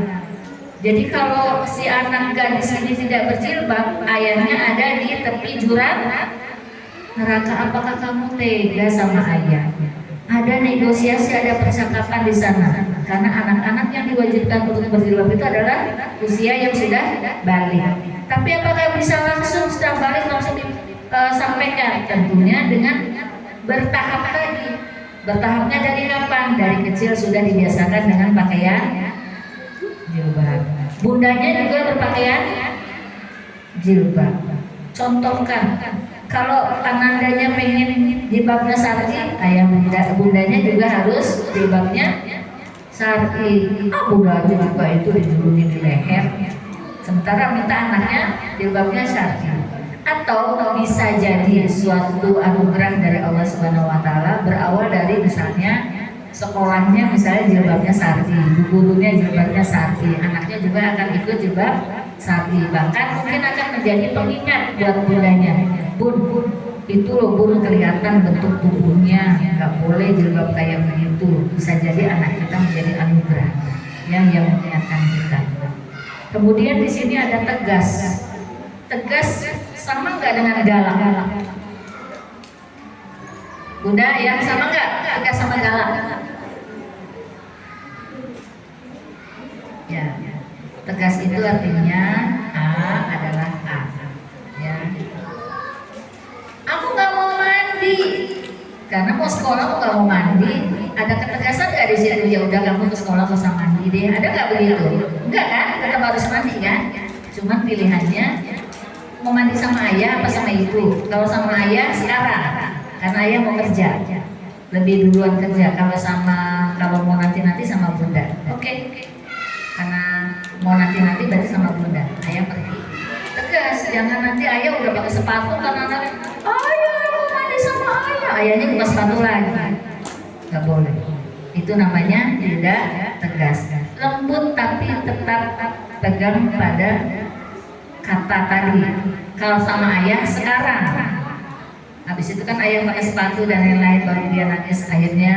Nah, dia akan menggunakan tangisan itu sebagai solusi dari penyelesaian masalahnya dia, masalah anak kita. Kenapa anak sering nangis? Yaitu salah satunya kita kurang tegas, nggak tega dengar anak nangis. Padahal itu sudah menjadi aturan kesepakatan di dalam keluarga. Oke, membangun konsep Islam tadi sudah disinggung di awal sedikit tadi, adalah tentang identitas diri, jenis kelamin, laki-laki itu apa sih, perempuan itu apa, bagaimana dia contohkan juga ayahnya berpakaian seperti apa, bundanya berpakaian seperti apa, kemudian mengenalkan rukun iman. Mengenalkan rukun iman ini bukan textbook rukun iman kepada Allah ada 5, bukan ya, tapi di dalam praktek hariannya, di dalam kegiatan hariannya, dia ada sholat, ada puasa, ada berzakat. Ajak anak-anak, libatkan mereka. Kalau misalnya bersedekah, libatkan mereka. Kita mau ke masjid, mau Jumatan nih, ayah punya uang 5.000, kamu mau sedekah berapa? Libatkan mereka. Ya, kemudian iman, ya, rukun iman juga wajib ya. Makanya kenapa kalau kita katakan ini ada di dalam Al-Quran. Al-Quran itu adalah rukun iman kita, iman kepada kitab, salah satunya. Ada juga kitab-kitab lain yang pernah diturunkan saat nabi-nabi sebelum Rasulullah, dikenalkan dalam kegiatan harian, bukan dalam textbook. Kalau textbook itu adanya di kelas aja, Bu Ina ngasih tugas, sebutkan rukun iman, nah tulis tuh ya. Jelaskan. Kalau ayah bunda tidak jawantahkan dalam kehidupan sehari-hari, kira-kira anaknya bisa jelasin nggak? Pertanyaannya Bu Ina, sebutkan rukun iman dan jelaskan, atau sebutkan rukun Islam dan jelaskan, nggak bisa ya. Jadi tetap harus jawantahnya dari praktek sehari-hari. Kemudian di sini salah satu tadi yang mungkin saya singgung untuk anak-anak kita ya, melaksanakan perintah sesuai Al-Quran, Sunnah, meninggalkan yang dilarang ya Allah. Tadi waro juga termasuk dalam kategori berhati-hati terhadap yang subhat, terhadap sesuatu yang dilarang udah jelas ya kalau itu haram ya. Kemudian mengenalkan istilah hablum minallah dan hablum minannas. Kenapa kita harus kenalkan ini? Bu, Bapak, anak-anak itu kalau gak kita ajarkan memaafkan dan meminta maaf susah. Sampai dewasa juga susah.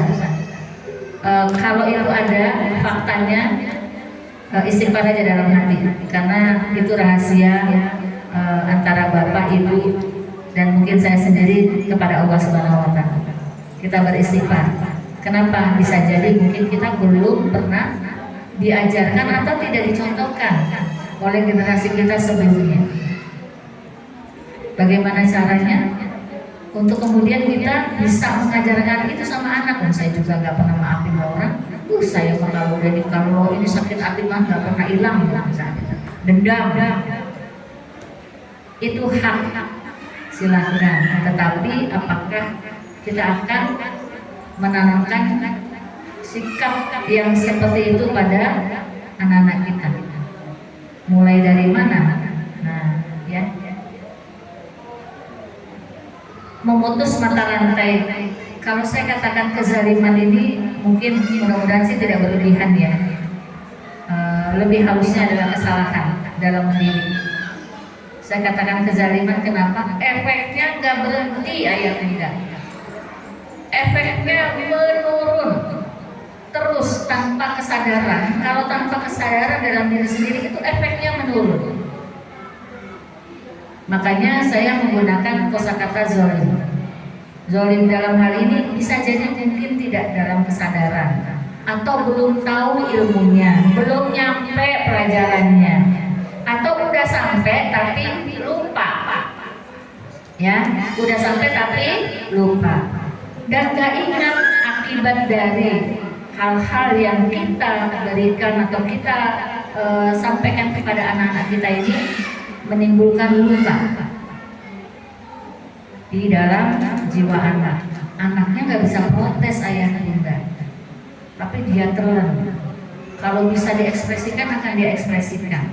Kalau nggak bisa diekspresikan akhirnya menjadi anak yang kurang percaya diri, menjadi korban bully karena tidak berani menyampaikan kata tidak.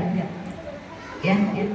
Maka itulah ketika kita mendapat perlakuan buruk di generasi kita sebelumnya, kita doakan agar Allah ampuni, kemudian kita muhasabah diri. Oke, cukup sampai di saya. Cukup sampai di saya saja. Saya berubah. Kenapa harus berubah? Supaya tidak muncul generasi-generasi kecewa lagi seperti yang kita rasakan. Jangan lupa minta maaf sama anak-anak kita. Jangan lupa maafkan orang tua kita. Doakan mereka, ridhoi mereka, supaya dapat pengampunan dari Allah Subhanahu Wa Taala. Melupakan yang buruk, yang masa lalu, lupakan. Ya, kalau kita tidak lupakan dan berusaha memaafkan, itu akan terus di dalam diri kita. Kemudian mulailah hal baru dari yang mudah. Kalau dulu mama nggak pernah didengerin, boro-boro katanya dikasih sesuatu yang bunda mau atau ayah mau, diabaikan misalnya. Stop pada diri kita, pada generasi kita stop. Selanjutnya kita rubah pada generasi di bawah kita rubah polanya. Mulai mau menjadi pendengar yang baik. Jangan korektif saja. Kalau bersama anak, jangan hanya ketika dia melakukan kesalahan. Atau kamu mah cemen, begitu aja takut, nggak berani, sama dokter aja nggak berani. Nah, ketika kita melabelkan atau mencap ya anak-anak kita adalah sesuatu yang maaf, misalnya BODOH, dan itu rutin terus menerus disampaikan, itu akan menempel pada otak anak kita. bahwa oh ternyata saya orang yang DO.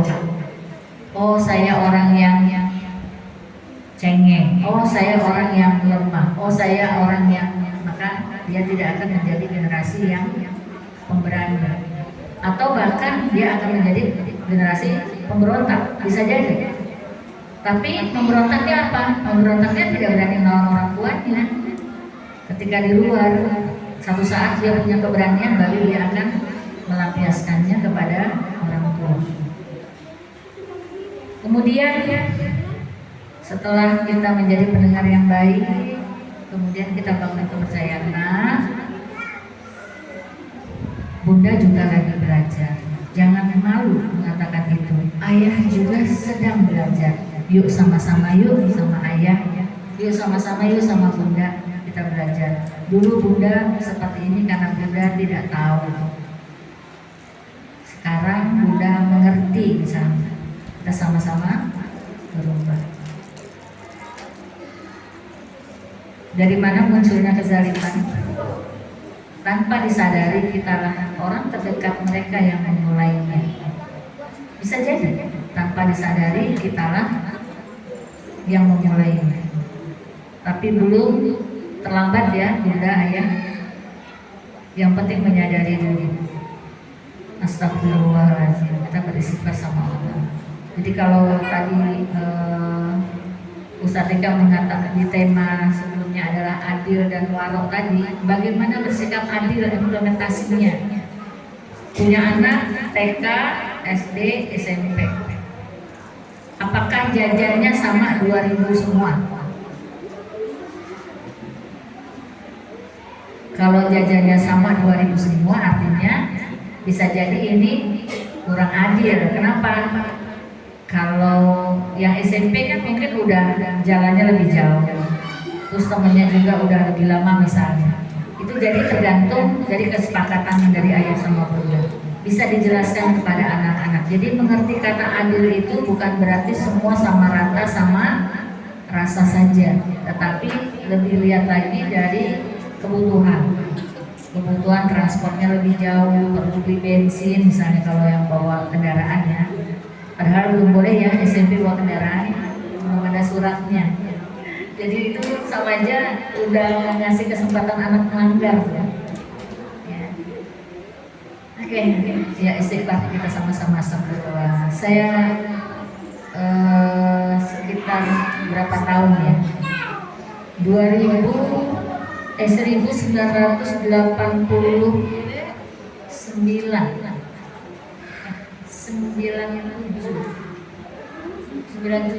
1997 saya beristighfar tentang ini sampai betul-betul tunduk, betul-betul nangis, betul-betul peluk anak-anak saya karena emang harus begitu. Kalau membuang emosi dalam diri kita, kesalahan dalam diri kita harus kita keluarkan. Dan tadi hablum minannas itu harus minta maaf memang. Sebelum orang yang berinteraksi dengan kita, yang kita buat salah, kita buat zalim sama dia, kita belum minta maaf, maka belum diangkatkan kalam.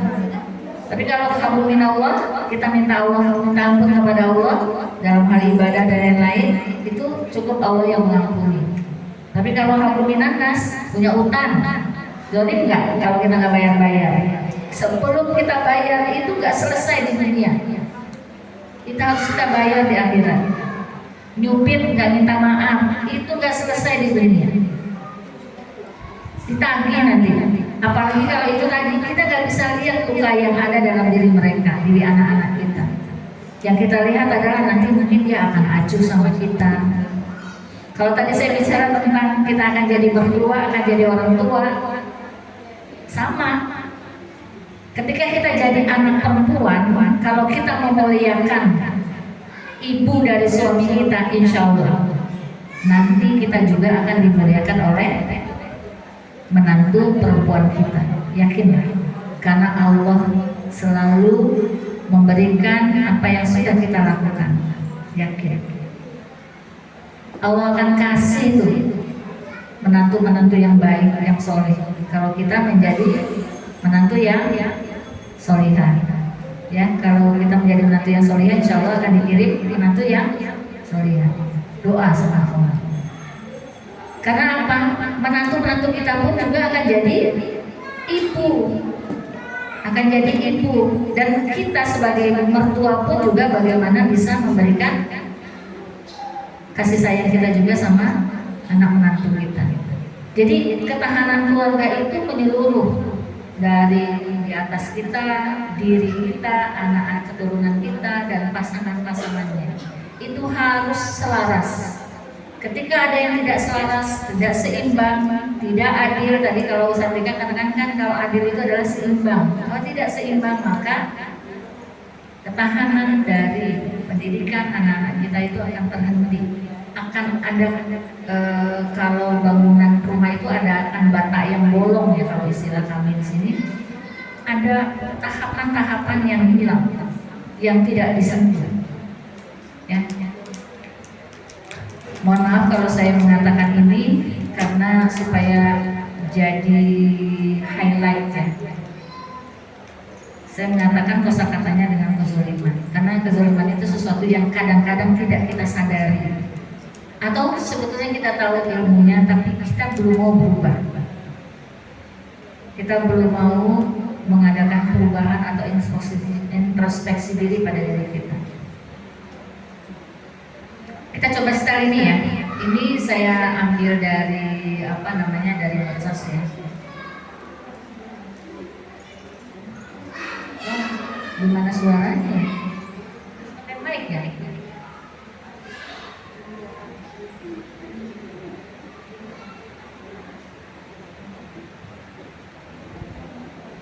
Ini adalah tentang anak yang sering dibentak. Bubi pakai suaranya pakai apa ya, bisa nggak ya? Atau di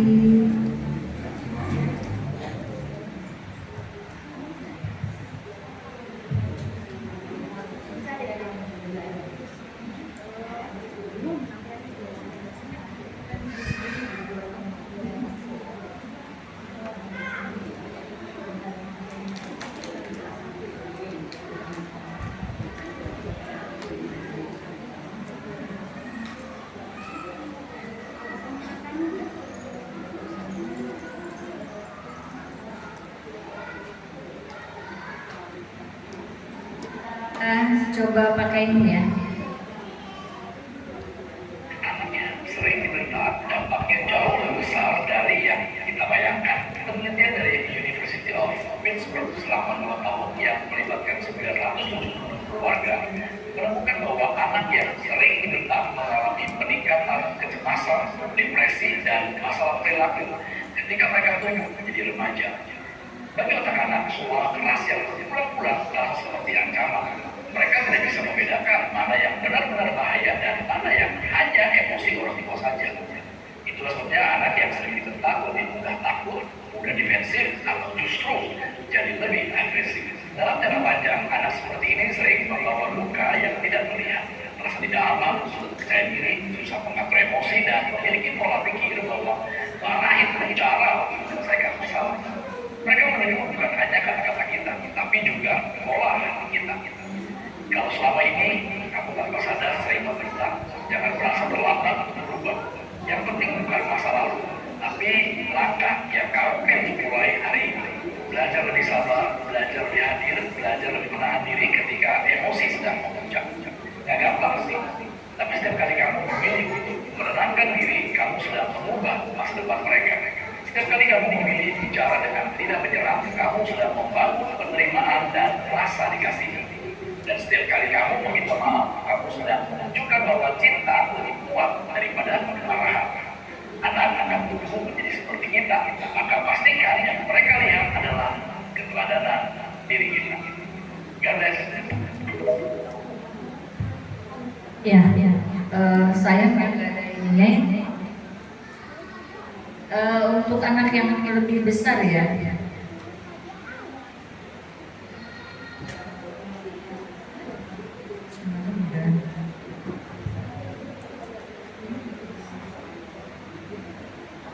Ya, baik Ayah Bunda nih saya lupa mempersiapkan pengeras suaranya. Intinya bahwa mari kita berubah. Generasi emas tanggung jawab kita. Saya pakai slogan ini adalah, ini sebetulnya buat diri kita. Pengen seperti apa sih generasi kita selanjutnya? Kalau seandainya ya kita mau kualitasnya seperti kita, atau kalau kita tidak peduli ya pasti akan menjadi generasi yang bisa jadi di bawah kapasitas kita. Karena apa? Karena saingan kita sekarang itu adalah gadget. Saingan apabila kurang hati-hati dalam pemanfaatannya, maka efek-efek buruk yang diakibatkan dari tampilan layar, itu tampilan layar yang sering itu juga mengganggu ini ya, fokus ya, mengganggu mata, mengganggu fokus gitu ya. Jadi pastikan ayah bunda arif dalam mensikapi dari teknologi, tidak anti tapi tetap dengan batasan. Dan tadi saya katakan bahwa ketahanan mendidik ini bukan hanya dari diri kita, tetapi tadi termasuk 5 pilar ini menjadi pedoman kita. Ayah bunda menjadi pokok utama karena ayah bunda yang akan mengenalkan 4 pilar yang lainnya. Ayah bunda yang akan dimintai pertanggungjawaban oleh Allah Subhanahu wa taala tentang zuriatnya, tentang keturunannya. Ditaruh di mana anakmu tumbuh, kemudian dikasih pendidikan apa, tauhidnya bagaimana, kewajiban ibadahnya seperti apa. Jadi ayah bunda ketika melihat 5 pilar ini, ayah bunda berada di posisi yang paling utama, untuk mengenalkan 4 pilar yang lain. Jangan pernah lelah, karena kelelahan mendidik adalah kelelahan yang paling disukai oleh Allah Subhanahu wa taala. Kalau tadi Ustaz Eka mengatakan menuntut ilmu itu adalah juga kelelahan yang Allah sukai. Karena tadi apa? Ada 4 keistimewaan ketika kita hadir di majelis ilmu. Bismillah, kita mulai dari sekarang, atau mungkin ayah dan bunda sudah mulai dari beberapa waktu yang lalu. Kita niatkan kembali bahwa anak-anak kita bukan hanya tanggung jawab sekolah, tapi lebih utama adalah tanggung jawab dari ayah, bunda, beserta lingkungan di sekitarnya. Ya, demikian. Assalamualaikum warahmatullahi wabarakatuh.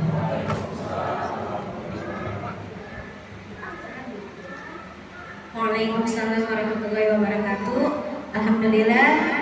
Terima kasih banyak kepada Ibu Yani Andriani untuk menyampaikan ilmunya hari ini. Semoga apa yang beliau sampaikan menjadi ilmu yang bermanfaat dan dapat kita amalkan untuk kita semua.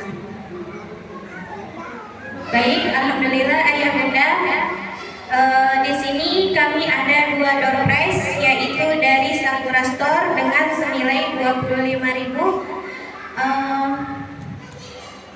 Ada 2 ya ayah bunda. Mungkin dari ayah dan bunda ada yang ingin bertanya kepada Bu Aan untuk materi hari ini. Boleh 1 peserta untuk bertanya. Ayah mungkin atau bunda?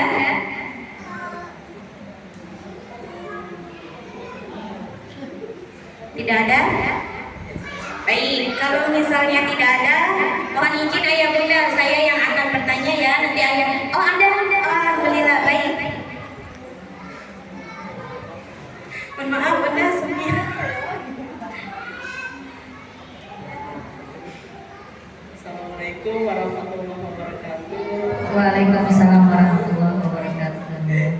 Ini mau izin bertanya langsung aja ya Ibu, tanpa mengurangi rasa hormat saya terhadap bunda-bunda dan ayah semuanya. Ini Bu paling pertanyaannya membahas mengenai kaitannya dengan meminta maaf ya, gitu. Karena memang betul apa yang Ibu sampaikan tuh, kebetulan alhamdulillah saya menjalani itu. Jadi ketika misalkan kita melakukan kesalahan, kita introspeksi, mohon sama Allah gitu kan. Dan terkadang kita tuh di sela-sela ini kita tuh saya kasih tahu kepada anak-anak sambil ngobrol gitu kan. Dan itu pun saya memang ibu memang membaguskan anak saya. Contoh Sofia tuh sudah membangun karakter meminta maaf itu kepada saya waktu itu. Bunda, aku minta maaf, aku melakukan kesalahan ini. Dan di situ saya terharu, di situ kan. Karena mungkin saya juga flashback, betul kata ibu bilang, kita dimulai dari diri kita dulu. Nah, bahwa kita membuka hati kita untuk ketika siapapun, misalkan orang tua salah pengasuhan terhadap kita, teman kantor, pasangan kita, lingkungan sekitar ketika melakukan kesalahan terhadap kita, pasti itu pun dimulai dari diri kita. Introspeksi mungkin saya juga pasti melakukan kesalahan. Dan kedua, mengampun ya Allah atas dosa orang-orang yang sudah seperti itu sudah melukai hati kita. Jadi membuka ruang hati kita untuk bisa memaafkan. Dan itu terasa ya berbeda gitu. Kaitannya pasti akan menimbulkan jauh dari penyakit hati ya. Dan penyakit-penyakit batinnya yang lainnya. Itu yang saya pikirkan itu. Dan itu secara nggak langsung kita nggak minta sama Allah untuk anak kita atau siapapun. Oh nanti saya mengharapkan anak saya juga minta maaf. Nggak pernah terpikir itu karena murni apa yang kita lakukan seperti itu. Dan terbukti Sofia melakukan itu, Faiza juga gitu. Sebab yang menjadi Umar, Ari, laki-laki saya juga nggak tahu tuh. Apa memang tipenya laki-laki memang sulit untuk meminta maaf karena keegoisannya seorang laki-laki, atau gimana ya ibu anak? Kalau saya takut seperti itu gitu. Kita jauh kasih. Kalau laki-laki itu sulit ya kadang untuk diminta katanya, tapi lihat perbuatannya. Perbuatannya dia menghargai kita apa enggak? Kadang-kadang dia gengsinya laki-laki ya, jiwanya laki-laki ya. Makanya yang punya anak laki-laki dan anak perempuan itu berbahagia sekali ya, karena bisa membandingkan. Membandingkan ini bukan membandingkan dari sisi kamu mau minta maaf, kamu mau enggak, bukan. Tapi dari sisi kita bisa melihat karakternya. Oh, jadi penyadaran dari kita bahwa mengurus anak laki-laki dengan anak perempuan itu memang berbeda. Karena itu tadi dasar kepemimpinannya. Contoh dari kecil aja, kalau anak perempuan itu udah suka mainan masak-masakan, laki-laki mobil-mobil. Kalau ketemu di jalan, nih kalau saya jalan sama cucu, kalau anak perempuan dia senangnya gedung-gedung. Tapi laki-laki nggak mau gedung. Yang dia suka apa? Motor. Tuh. Terus itu molen gitu. Jadi yang disukai justru malah kendaraan. Itu aja dari sisi di luar jalan aja yang disukai anak perempuan itu gedung sama pohon. Tapi anak laki-laki sukanya adalah kegiatan di rumah pun begitu. Kan saya baru bisa mengamati laki-laki ini kan setelah dicucu ya, karena anak saya kan 2 perempuan semua. Jadi ketika dicucu tuh begitu lahir beda banget memang. Jadi penanganan kita adalah kita tidak bisa mengharap sepenuhnya seperti anak perempuan, tapi lihat perbuatannya. Kata-katanya tidak kita dapat, nanti Bunda bisa bilang, Bunda tahu sebetulnya kamu tahu kalau kamu tadi salah, artinya sekarang kamu berubah. Dinyatakan aja sama kita. Tak biasa coba lihat, karena dia mesem-mesem gitu ya, mesem-mesem, senyum-senyum malu gitu. Jadi insya Allah tadi alhamdulillah karakternya Sofia ya seperti itu sudah mulai muncul. Itu berdasarkan dari tidak instan ya ayah dan bunda ketika kita mengajarkan sesuatu, butuh waktu. Jadi jangan cepat-cepat minta maaf gitu ya, cepetan minta maaf gitu. Kadang-kadang kan kalau ini kita seperti itu ya, ketika belum muncul coba lagi, bangun lagi, contohkan lagi, sampai nanti akhirnya ternyata sekarang sudah ada karakter itu. Dan kalau anak laki-laki tadi seperti yang saya sampaikan bahwa lihat perbuatannya. Karena laki-laki itu susah untuk menyatakan rasa apa ya, yang bikin melo tuh susah anak laki-laki itu. Kayak cucu aja dia bilang gini, bang, si kakak saya nggak sama ibu gitu ya, sayang. Bang, saya nggak mau. Tuh, dari kecil. Itu ya. Dia palingkan wajahnya, abang kenapa sih sayangnya sama ibu? Gitu. Jadi dari kecil aja sudah ada itu gitu ya. Saya pernah, iya ya ternyata baru ngamatin anak laki-laki itu begitu gitu dari kecil itu karakter untuk yang namanya muji. Jadi kalau nanti punya suami yang bisa muji itu rezeki luar biasa. Karena laki-laki itu karakternya nggak begitu. Dia bisa berlaku sayang dengan perbuatan aja udah bagus banget. Susah untuk menyatakan saya cinta kamu, saya sayang kamu, itu susah. Ucap terima kasih aja bisa jadi 1001 ya. Ya itu jawabannya Bunda. Mudah-mudahan Allah selalu melindungi kita semua ya dan menjadikan anak-anak kita sebagai generasi Qurrata A'yun yang memutakin. Terima kasih Ibu. Alhamdulillah, jazakillah Wa'an yang telah memberikan sanggahan atau jawabannya. Baik, Bunda-bunda, mungkin betul kata Bunda Sofia dan Wa'an ya, semua itu butuh proses dan bertahap. Karena kami juga pengajar di TK tidak dengan mudah anak-anak maaf gitu. Kadang-kadang mereka butuh waktu. Aku nggak mau maafin dia, ya udah, Bupi kasih waktu ya, mau berapa menit, 1 menit atau 2 menit. Nanti setelah itu kita sampaikan lagi, kita tanya lagi, sudah siap untuk memaafkan temannya atau meminta maaf? Nanti dengan kita ingatkan, Ananda baru, ya udah maaf gitu. Kadang-kadang biarpun nggak ikhlas, tapi kita tetap beri apresiasi. Baik, alhamdulillah. Bunda Sofia, ini ada voucher ya, karena Bunda Sofia telah bertanya kepada Wa'an. Ayah Bunda mohon diberi tepuk tangan untuk Bunda Sofia ya. Insya Allah. Bunda Sofia itu voucher senilai 25.000 dengan batas waktu 2 pekan ya, bisa dijadikan ke Sakrasto. Selamat Bunda Sofia. Oh iya, dibelanjakan ke Sakrasto. Baik, doaan terima kasih banyak untuk materi hari